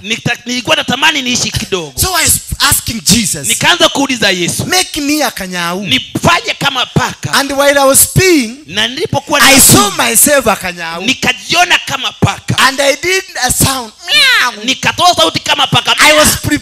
I prepared myself how I'll come Nikaanza back. kujiandaa kuwa kama And I said, paka. meow. Meow. The voice did come well. Kama sauti ya paka tu. Everybody in the room shouted, Kila mtu aliyekuwa Wewe kwa ni nyumba nini? akacheka, we ni nini? Puguza bagi. Nyanyi ya bagi Then I tena. reduced my bagi. Nikapuguza bangi. Then I sat again on the door. Nikaanza tena kaudia tena nilikuwa kwa I dog. thought I saw myself coming as a dog. Nikaona kama nitakuwa kama A umbwa. dog was a bit better than a mosquito. Ubwa ni kidogo mzuri kuliko And I umbwa. said, whoa, whoa, whoa, whoa. Nikasema kama ubwa, sauti hiyo ya ubwa. They shouted at me. Wakamshaukia. When they gave bagi. Ni nini? Tupuguza bagi wewe. I saw again they have stopped the dream. Sasa nikaanza kupuguza hiyo kama No, ndoto. I saw again they have stopped the dream. Nikaona You kama know, they interfered the dream of a kanyau. wakaitavia na Because hiyo. I was trying to make that kanyau. Once I'm going, because there were 2 weeks remaining Ni kama wiki kama 2 zilikuwa zimebaki. for me to be hanged. Niwe nipate So kunyoa. I was trying to practice Nikaanza kufanya and mazoezi making it happen venye and itakavyokuwa. telling Jesus what must happen. Nikamwambia Yesu venye When they itakuwa. stopped me from being a kanyau, I felt they have interfered with my dream. Wakaigilia ndoto yangu. So I decided to change the dream. Sasa nikabadilisha I ndoto. become a kagui. Hata nitakuwa kama and they shouted at me. Na tena wakapiga sauti, wakapiga I kelele. ended up becoming a mosquito. Nikaanza kuona kama itakuwa kama because the mosquito does not make noises. Haifanyagi sauti. So I said in 2 days I died. Siku kama mbili nikafa. I felt on the door. Nikaanguka kwa door. And the pupu and the makojo went to other people. Sasa makojo na choo ikaangukia wengi. I was given a thorough beating. Nilipigwa kichapo kibaya. By the inmates. Na wale walikuwa for what I have done. Kwa kile nimekifanya. It was all about the dream. Ni ndoto tu nilikuwa nao. Of how I will become. Ile nitakachokuwa kufanyika. God says. Mungu akasema. Do not be anxious. Do not be anxious. Usifadhaike. Usifadhaike. Do not be anxious. Usifadhaike. I wait for that time. Ngoja siku that God has appointed for you. Mungu ana mpango. Because God has got good plan. Mungu ana mpango mzuri. The plan not to destroy you. Si mpango wa kukumaliza. The plan to make you a better person. Mpango wa kukufanya I had already decided. I want to become a kanyau. Nitakuwa paka. I had decided. I want to become a dog. I had decided. I want to become a mosquito. And I became 3 of them. I became a kanyau. I became a doggy. And I became a mosquito. Some of us have been reduced by the challenges that you are facing. And you have become beggars in mind. You have become hopeless in your mind. Not because you are, but because you are facing a situation. And you have forgotten that you have a God. You have forgotten that there is a God in heaven. A God that hears your prayers. A God that listens to your supplications. A God that was with Abraham. A God that was with Moses. A God that was with our fathers Mau Mau. They fought the battle in the bush. They didn't have guns. They had only pangas. But they defeated a Mzungu. They conquered a Mzungu. And that is why you got your freedom. This is the same God yesterday. And this is the God that today. And this is the same God tomorrow. That He will hear your prayers. He will listen to you. He will make what He made for you. We were created with a purpose. And before your purpose, no one can curse you. No one can say you are going to die. Before your purpose, before you reach your purpose, nobody can terminate you. Nobody can defeat you. You are going to make it. You are going to conquer them. You are going to be successful. You are going to succeed. Do not fear nor be afraid. For I am with you, God says. That do not be afraid. No means made. Because I am with you. I was with Moses. I will be with you. So that you can deliver the message I have for my people. Hallelujah. This God. Amen. This God has never failed. But He will never come early. Nor will He be delayed. He will only come within His time. I will pray for you today. You might not get healed, but it is because you're going to get healed tomorrow. It is only that you came early. And because our God does not disappoint, He will let it come to you, but He will keep it for tomorrow. Because He doesn't want to share His glory with anybody. His glory is Him alone. And God is not an author of confusion. He will work within His perimeters. He will work within His time and within His powers. He will do it. I want to tell somebody here, as these children, they were crying to Moses. Moses was crying to God. Because Moses knew where to run to. Moses alijua mahali pa kupotelea. And they knew where to run to. Na moyo hali ambapo they knew we had to run to Moses. Walijua watakimbilia Musa. But Moses knew naye Musa alijua to run to God. Kukimbilia Mungu. And they missed the Egyptians. Na wa Misri. They knew where to run to. Ne moyo kuri amoragira. They ran to their weapons. Maoragira ko indo ciao cia and their chariots. Na indo ciao and their things. Na indo ciao nene. That is where they ran to. Hau ne kuri ko moragira. But Moses no Musa le had that God to run to. When it was so bad for David, and when everyone dismissed David,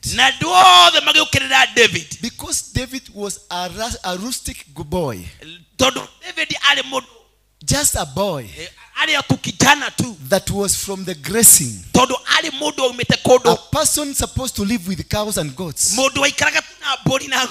And when he was sent to go and take something for their brothers, he came across and he heard people saying there is a Goliath, a huge man who nobody can dare him. David with his kiherehere, he overheard what they were saying. Then he asked them, what is that are you talking about? They told him, tumia kanwa kako. Unasema nini? Tumia kanwa kako. Then akina Jonathan and everybody and the people around there, they said, this man nobody can touch. But inside David, there was an anointing that was telling him, you are more powerful, you are more stronger than this man, and this is your time. This is your time. The God of Samuel, who anointed you, can be revealed through you. This is the time. The anointing that was given to you through the servant of God, Samuel. This is the time. Tell your neighbor, this is the time. Tell your neighbor, this is the day. Tell the neighbor, this is the time. This is my day. This is my day. I am small like David, but today this is my day. My God will be seen. They have dismissed you, but my God is not dismissible. They have said you are useless, but my God is not useless. They have said you are hopeless, but my God is not hopeless. They have said you are going to die, but my God does not have a grave. I am not going to die. They have said people are going to be destroyed, but my God will never destroy you. My God is not yet finished with me. I have a purpose. Tell your neighbor I have a purpose. Nikona sababu. Tell your neighbor I have a purpose. I have a purpose. I am not dying. I am a conqueror. Mimi ni mshindi. They said you are going to die. They said they have cast you. They said they have brought you down. Do you know what they said? They are going to shut that ministry. So it is not about you. It is about the ministry. I don't know whether you got it. It's not about you. It is about that which God has given you.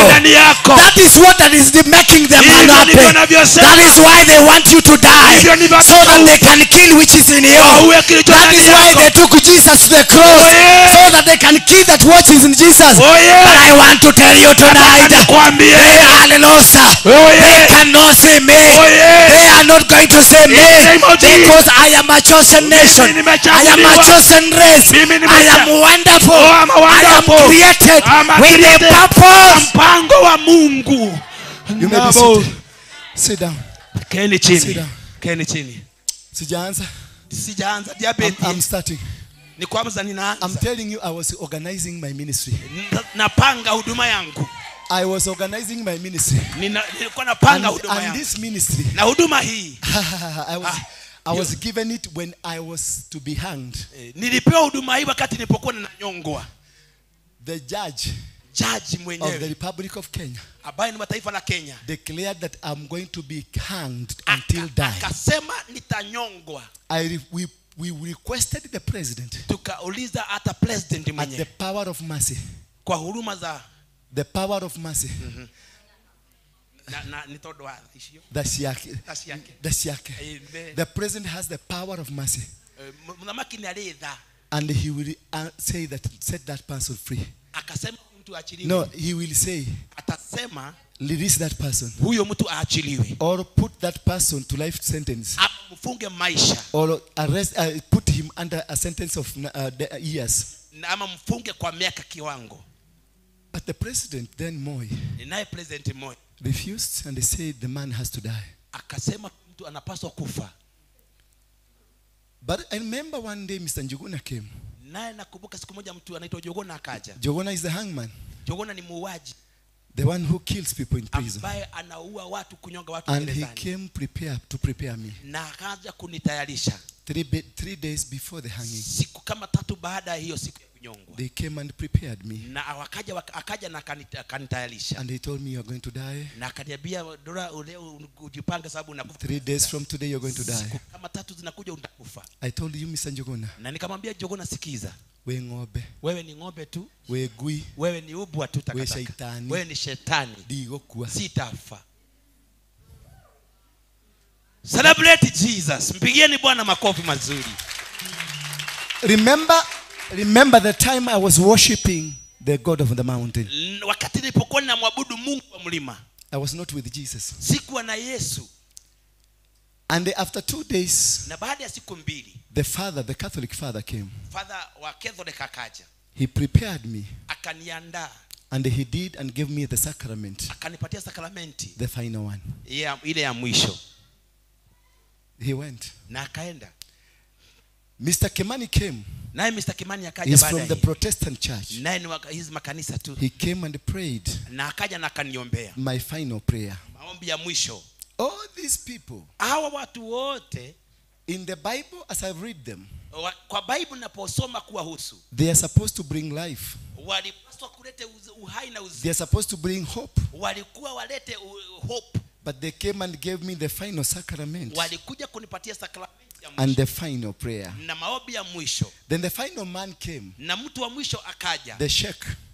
Akaja. And he did. Na akafanya hivyo. In a hill. Na akasema. Ila laha. Akasema maneno haya. Ila la akbar ama. Akasema maneno ya Kiislamu. That he has released me. Ameniachilia. To go. Niende. Then finally, Jogona came. Jogona akaja. To show me how I will go to the machine. Venye nitaigia kwa mashini ni nyongwe. I told Jogona. Nikamwambia Jogona. We gui. We shaitani. Shetani tu. Dirakua. Nisikufi mimi. Remember the president. Kubuka president has said I have to die. Amepitisha lazima nife. The judge. Naye jaji hakimu. I have to die. Amepitisha nife. The sheikh. Naye sheikh. Bye bye. Amesema bye bye. The pastor. Pastor amekuja pale. Bye bye. Amesema bye bye. The father. Father akaja. Bye bye. Akanipa sakramenti. Mr. Jogona. Mr. Jogona akaja. A happy man. Mtu ambaye alikuwa na furaha. Because he is going to get money. Atapata pesa za kuninyonga. After killing me. Baada ya kuniua. I told him. Gemwela. I am not dying. nie ndigukua. Tell your neighbor, I am not dying. Irosho muri ganithia ndigukua Tell nie. your neighbor, I am not dying. Mwambie jirani yako mimi I am sitakufa. not dying. Sitakufa mimi. I told Jogona, Nikamwambia Jogona, in 3 months from today, miezi mitatu baada ya leo I will buy your coffin. nitakununulia saduku ya kukuzika. In 3 months from today, Miezi mitatu baada ya leo I will buy your coffin. nitanunua saduku lako ama jeneza. He laughed at me. Akacheka sana. Utanunua ukiwa maiti. Okugura we mukuo. I told him, Nikamwambia, over the blood iguru ria thakame, of my grandfather, thakame ya General Waroinge, General Waroinge, and the blood of Mau Mau, na thakame ya Mau Mau, the blood of Kemathi, thakame ya Kemathi, I am not dying. nie ndigukua. I wish I knew Jesus. Kroni doi Jesu. But all in all, No ni atiriri. he came. Niokire na itamui. Makasakada. Remember Kumbuka tu. when I was peeing, Wakati nilipokuwa na puu kwa I ndoo. mentioned Jesus Nikamtaja Yesu. and he heard me. Akanisikiza mie. All what you need, Kenye unahitaji it is that one mention. ni utaje tu jina hilo. He will keep you in a record somewhere. Takuweka kwa rekodi mahali. When the time of need comes, Wakati wa hitaji utakapokuja, he will remember that time you called him. atakumbuka siku ulipomuita.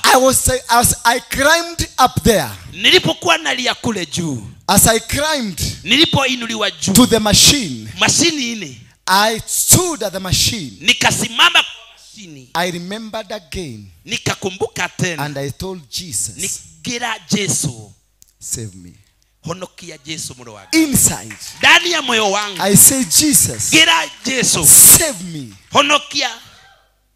And then Jogona was ready, Jogona a tiyari, very happy man, mundu ali mukenu muno ni that maundu. now finally, Na dakika yake higanda, the person that has disturbed us, aliyetusumbua muno, the leader of Mogeke sect, kiongozi wa Mogeki, now this is the time atafa leo. we are changing him. Tutamuchinja leo. But inside myself, Lakini ndani yangu, I had mentioned Jesus for the second time. Jesus save me.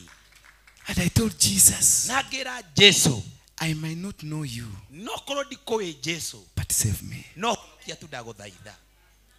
Then they put me on the machine. Wakaniweka kwa mashine, And they put a rag wakaweka ki mask kwa kichwa on changu, a black one. ile ya nyeusi tu, And a robe was put around my neck. na kiguo kikawekwa juu ya shingo yangu. Then I was told to place my 2 legs Nikaambiwa kwanza nijisimamishe vizuri. this way. Hivyo nimesimama. Then there were 2 mabatis. Kulikuwa na mabati mawili.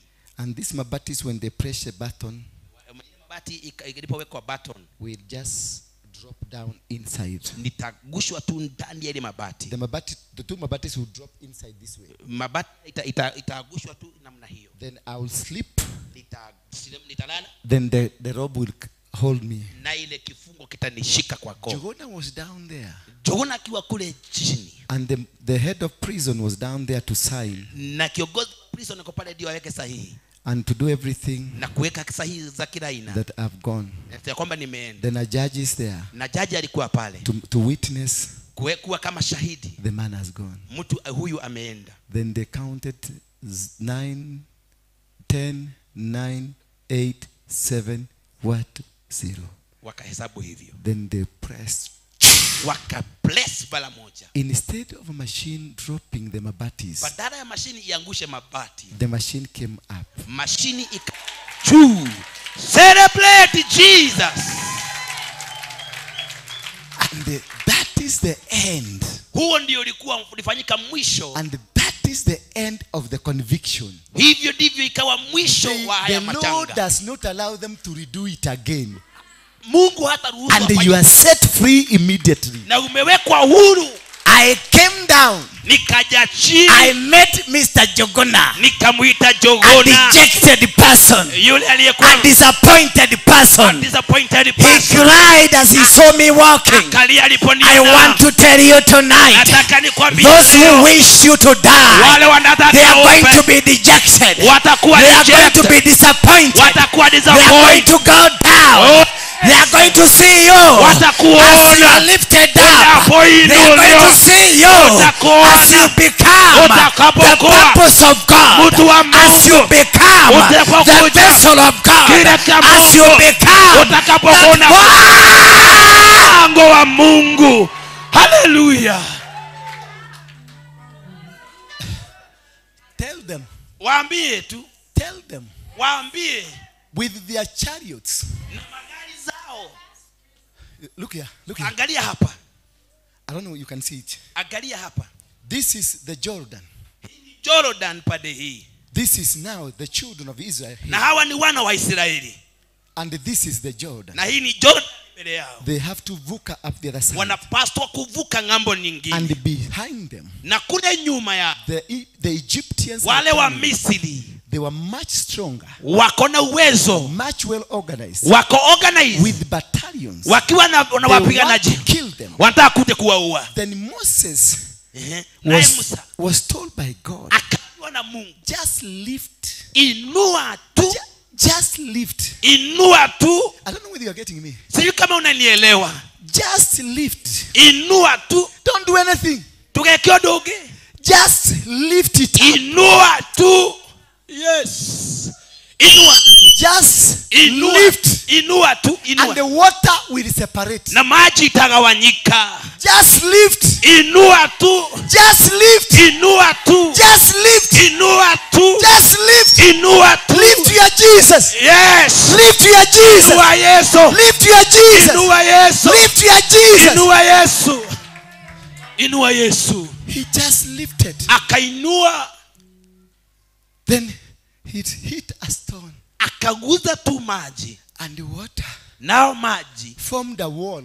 ikatengeneza ukuta mkubwa. God works in mysteries. Kayara eka maono na hivyo. He caused confusion to the enemy Akafanya kuchanganyikiwa kwa maadui. because they never expected them to cross over. Hawakufikiria watavuka ng'ambo. And God caused some confusion into them. Naye Mungu akasababisha wao wachanganyikiwe. Instead of rushing to go and fight them, Badala ya kwenda kupigana wao, God caused them to delay. nao wakadelay. They delayed for whole night Wakadelay the whole night. as they were mesmerized. Walipokuwa na Because they were mesmerized. makigega. Makigegeara. They were mesmerized. Makigegeara. They could not see how are these people crossing there. How are they crossing? Instead of attacking them, badala ya attack, they sat and watched, wakaangalia, asking, how wakakodoa, are these people crossing? wakakodoa macho. Your enemies, Adui wako they will watch you as you cross. watakuona They will ukivuka. watch you as you go. Ukivuka. They will watch you as you Watakuona go. ukivuka. They will watch you as you go. Watakuona ukivuka. Ukivuka ng'ambo ya pili watakuona. Then after you have crossed, Yes. after you have crossed, Ukishavuka, when you are on the other side, ukiwa pande ile nyingine, safe and secure, ukiwa safe na secure, with your God, ugeterere Ngai wako, enjoying God, Ngai wake wa that is when God will release your enemies. Uguo niguo Ngai akorekeria thũ That ciaku. is when He will call them, now come, Niguo komera ukai. now come. Come now, come. And when they came, Walipokuja they reached at the sea, wakaingia kwa and bahari, they saw a wall of water. wakaona ukuta wa maji. Instead of pursuing the enemies, Badala ya kufuata they maadui, started asking, wakaanza kuulizana, which science is this? hii ni sayansi gani hii? Hii Which science is ni this? sayansi gani hii? Then they did this, Wakaanza kudugaduga, kudugaduga. and the thing was going. Yeah, They duga, wanaduga tu. but no water coming. Na maji A wall of water, maji, ukuta and a mkubwa wall of water. na ukuta wa maji. God Mungu led the first patch to come. The first group came. Group ya kwanza ikaja. And because God wanted to finish them, na Mungu alikuwa na makusudi ya kuwamaliza, he made the one to start now understanding the science. Wakaanza kuangalia sayansi hii. As the other people were coming. Kama wale wengine walivyokuwa wanafanya. And all of them came. Na wote wakaingia. With their chariots. Na magari zao. They entered na farasi wakaingia. They got inside. Wakaingia wote. God waited. Until nobody was left. Na gutire watigirwo nani. Until nobody was on the other side. Then he caused the water to come together. This God is an amazing God. He will cause them to come. He will cause them to come into the trap. God will trap your enemies for you. God will trap your enemies for you. Don't fight them. Don't be mesmerized. Don't be bothered with them. He will cause them to get into your trap. And the waters will swallow them. Yes. Hallelujah. Atasababisha waingie kwa mtego wako. Amen. After a few minutes, baada ya dakika chache, he saw the chariots wamebeba alone in the water, moving. Dead bodies. Yes. In the water, swimming, while they are dead. With their chariots. Your enemies, you will wash your enemies. You will wash your enemies as they are going to be swallowed. It doesn't matter what.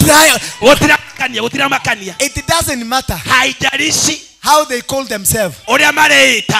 It doesn't matter whether they are prophets, whether they are angels, as long as they are enemies of God, they are going to be destroyed. Yes. Jesus. Lulu kama imulete sadaka. Simameni mulete sadaka. Kwa jina la Yesu. Maadui wetu watakuwa fruited. Na muende nyumbani. Kwa jina la Yesu Kristo. Mumebarikiwa. Muli aladhime ni gai. Muli aladhime. Hallelujah. Amen. Mwambie. Put hiyo kitu. Weka hapo. Hiyo tulikuwa tunasoma. Weka hiyo tunasoma. Oh yes. Exodus. Quickly. 14. Ama nikuje hapa utuambie kama wewe ni wa hao. So Moses stretched out his hand. Musa akanyosha mkono wake kwa over the sea. And the sea returned. Naye maji ikarudi. There is a song we do. Kuna wimbo tutakao ufanya. Wako kwa gai. Wimbo unasema. Who knows that song? Wako kwa gai. The Mokolino fly.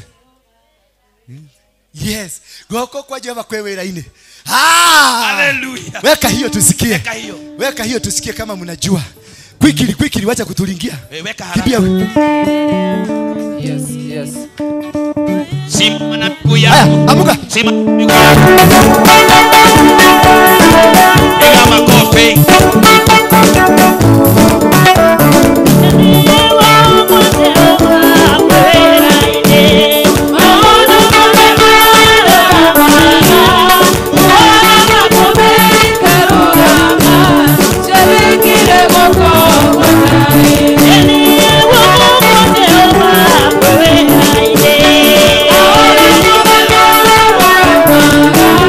Oh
Sikiliza hivi, nisikilize.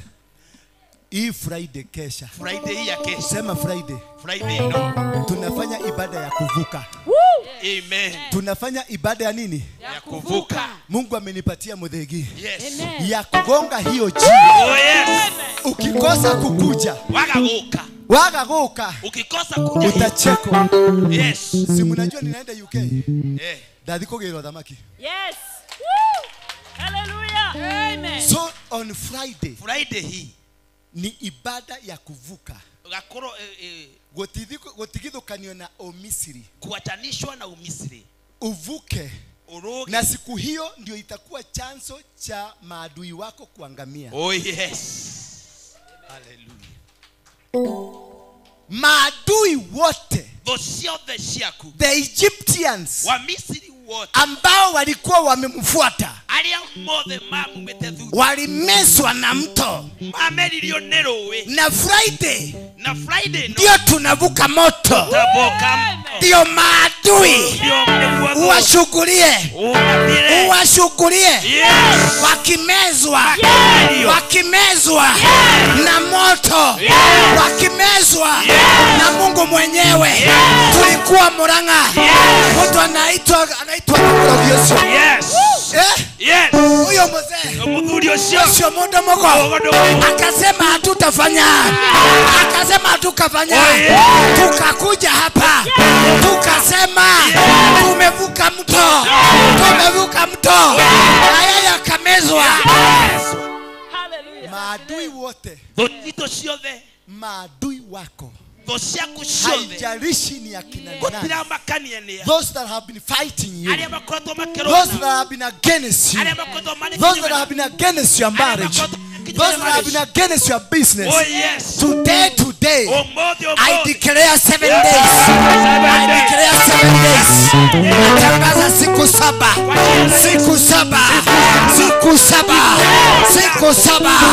za kuvuka,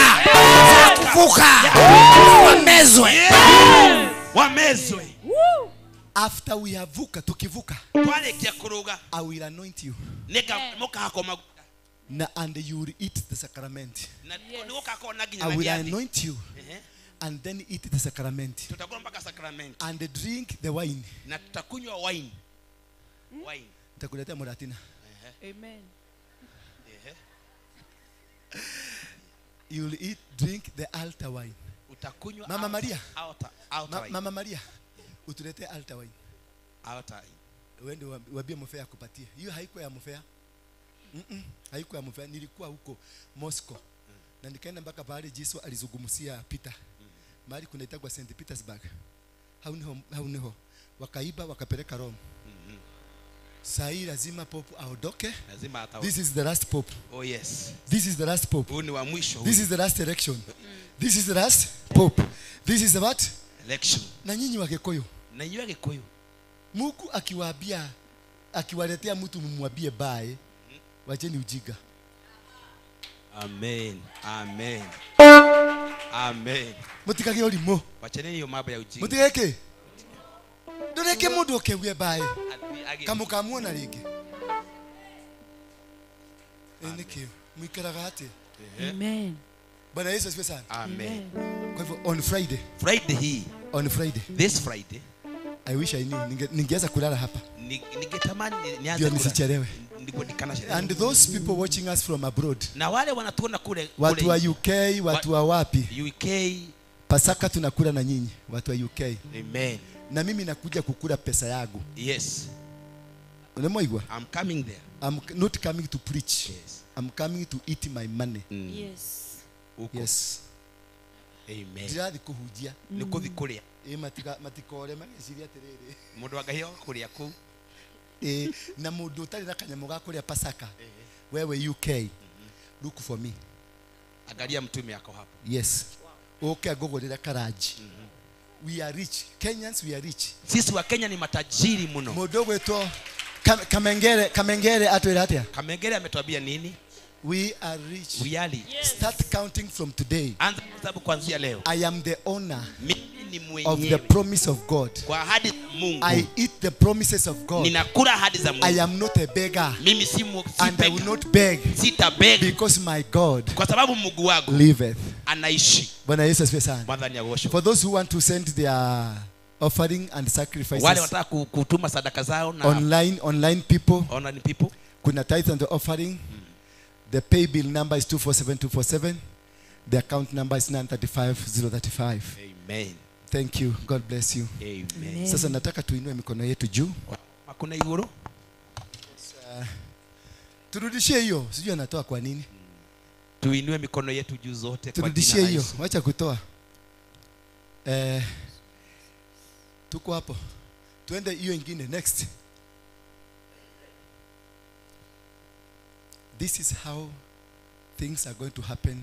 Hivi ndivyo mambo itakavyokuwa To your enemies. kwa maadui wako. For those who will believe Wale tutakaoamini that the waters ya kwamba maji returned itarudi, and covered the chariots, itafunika magari ya farasi the horsemen na waendeshaji of all the host of Pharaoh na wote majemedari wa Farao that had followed them waliokuwa wamewafuata into the sea. kwa kule baharini. Not one of them Hakuna hata mmoja wao remained. aliyebaki. All the demonic powers, Mahinya mothe magoma, all the enemies against you, mathosha kuciothe, none of them, hakuna hata mmoja, none of them hakuna hata mmoja will come out. atatokea They kule, will be swallowed watamezwa by the waters. na maji. Those who have said against you, Aliyothamani tiguru those ya who have wished you to die, aliyamakurogeti those who have been praying for you to die, aliyothe mahoweti they are going to be swallowed. watamezwa. And they are going Yes, not to be seen anymore. hawataonekana Verse tena. number 29. 29 verses yake hiyo Quickly. kwa haraka. But the people of Israel, Na wana wa Israeli, I don't know whether you know this. sijui kama unaelewa I hii, don't know whether you have seen this. sijui kama umeona Can we hii. read together? Tusome And I pamoja. want to see you, Jovio. Nataka But the people of Israel, wana wa Israeli, repeat after me. But the people of Israel na wana wa Israeli walked on the dry ground wakati through the sea, the waters being the wall, maji kawa to ukuta them on their right pande ya and, kulia and on their left. na pande ya Number kushoto. 30. Thus the Lord Hivyo ndivyo Bwana saved Israel that day today from the hand from of the Egyptian, kwa Wamisri and Israel na Waisraeli saw the Egyptians hakuna Wamisri dead on the shore.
Haya, kumbe mnakuaga wengi hivi. Asalala.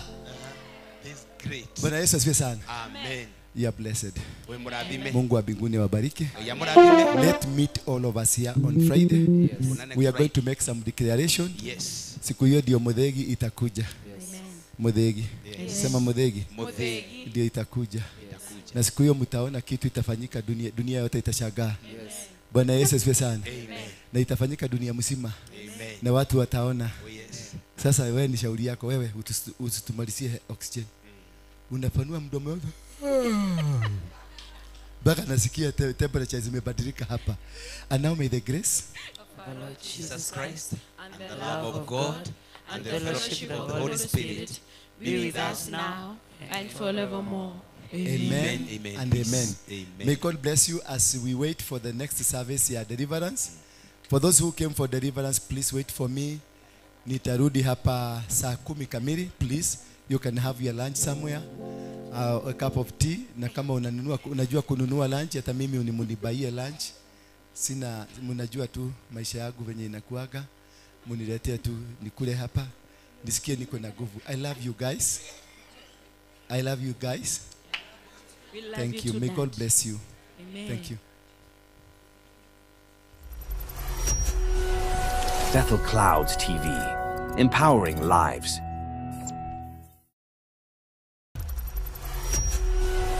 Bethel Clouds TV, empowering lives.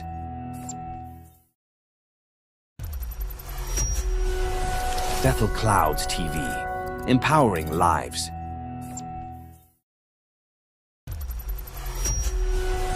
Bethel Clouds TV, empowering lives.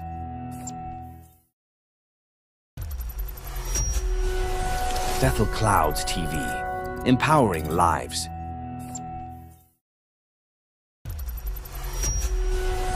Bethel Clouds TV, empowering